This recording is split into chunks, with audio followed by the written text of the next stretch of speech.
Tequila Talk. My name is Rick. Hopefully you like the first installment of Tequila Talk. And this second installment, I'm gonna show you how to use a cool app that I came across on my iPhone. It's called the Tequila Matchmaker. And also, if you don't have an iPhone or an Android, don't fret, because you still could use it over the internet. I know a lot of you love tequila, or some of you are still new to tequila, and this app will actually help you look for the right tequila for you, your likes and dislikes, and I'm going to show you how to use it. So enjoy, because I know a lot of you go to vacation down south of the border, and sometimes that last customs store, there's tequila there and you don't know what to choose. Well, this app will help you choose one that you might like. With no further ado, let's go to using the app, Tequila Matchmaker. You open up the app and you'll see the first screen. Under activity, you'll have reviews and likes of brands you've entered when you start using it. The next box on top, trending, which tells you the tequilas that are currently in or popular and may be seeking to increase their sales. The next icon is news, which gives you the latest in the tequila industry, what's new, what new tequilas are coming out. The next icon is tequila, and this page pops up. You can scroll down to see the new brands of tequilas that hit the market. The next icon is profile. Pretty simple. As you rate tequilas you drink, the app will keep track and create a profile of your taste. Next icon is nearby, and that's self-explanatory.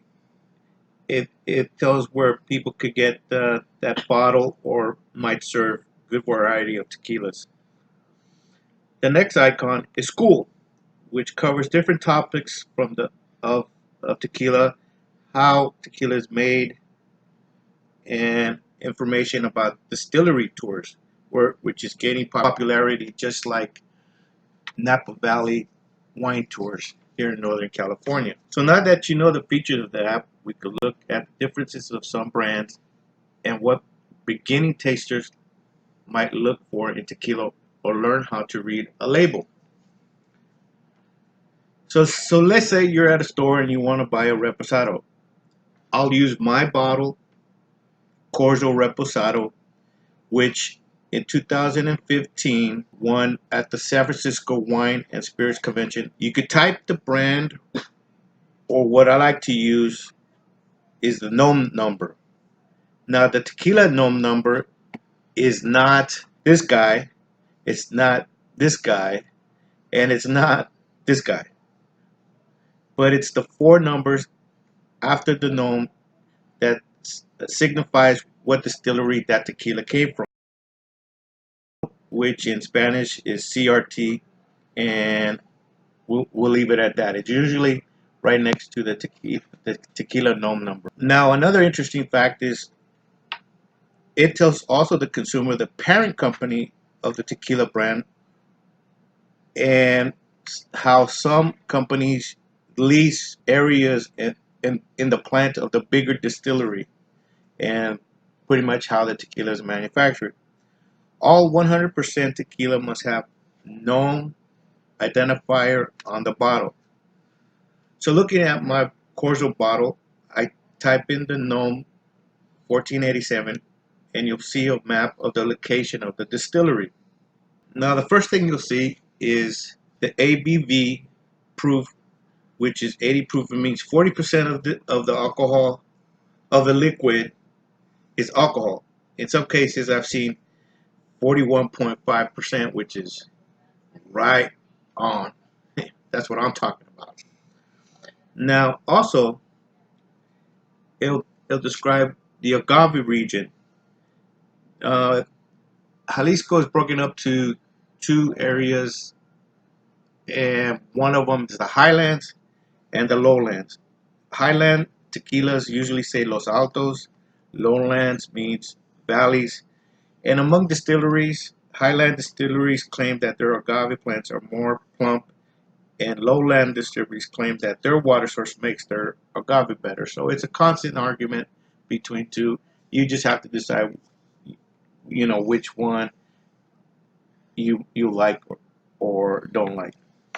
There's some brands that take blends from both regions to create their own tequila.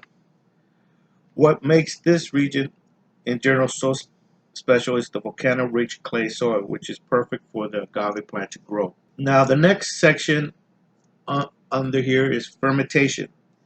Now, stainless steel is most commonly used because it's a neutral container, and for sanitary reasons, a lot of distilleries use uh, stainless steel.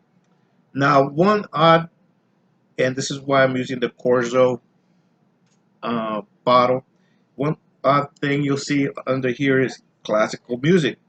Now, you wonder, what does classical music have to do with making tequila? Well, according to some distilleries actually use classical music. They play it loud enough outside the tanks, holding the tequila, creating sound waves, which supposedly aids of the fermentation process of the agave.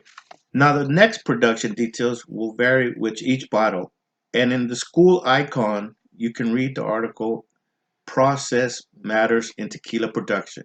It's more detailed how still type, crushing, distillation, and cooking is important to the finished product. Aging. Now, this is one thing that made the difference in tequila is the 2015 SF Wine and Spirits Convention award-winning tequila Orgullo Pueblo Viejo Añejo. And this one, the community and the public really likes this tequila. It's rated 84. And one thing about this tequila, it's aged in two types of barrels, and they're used French oak barrels, American white oak barrels, and they use new and used of those types of barrels. The next tequila I'll show you is Casa Noble. Now, this tequila and this brand is a very good brand. If you want to start off having a small collection of tequila, I highly recommend Casa Noble. Their blancos are really smooth. Their reposados are really good, and the extra añejo. If you like a little hint of chocolate, trust me, you'll like this tequila, and you'll see that it's made out of organic Blue Weber agave. And for some folks, that's important, having organic food. So if you're organic conscious with products, this tequila uses organic agave. The next bottle I'll look up to show you the difference in tequila is also a 2015 San Francisco Wine and Spirits Convention award-winning tequila. It's El Tesoro de Don Felipe. Now, when you look it up, it's going to have three different types of labels, and that's just the marketing. And the one bottle that I have is this one. Now, one thing about this bottle, this actually tells you it was aged 6 to 8 months in oak. Other brands will claim they use no additives. Now, if you really want the lowdown on additives used by distilleries and brands, you can click the school icon on the app, and there's an article describing the different types of additives used by tequila makers. So there you have it. In this installment, folks, the Tequila Matchmaker cool app for you to help you pick a tequila when you're at a store, because stores don't break it down into the four types of tequila like I described in my first video. They don't put extra añejos in one shelf, añejos in another, reposados and silvers. They all cluster them all together, and it's up to you to figure out which one you want. So hopefully this will help you make it easier, and just enjoy tequila. Till next time, aproveche todo bueno en la vida, which means enjoy everything that's good in life.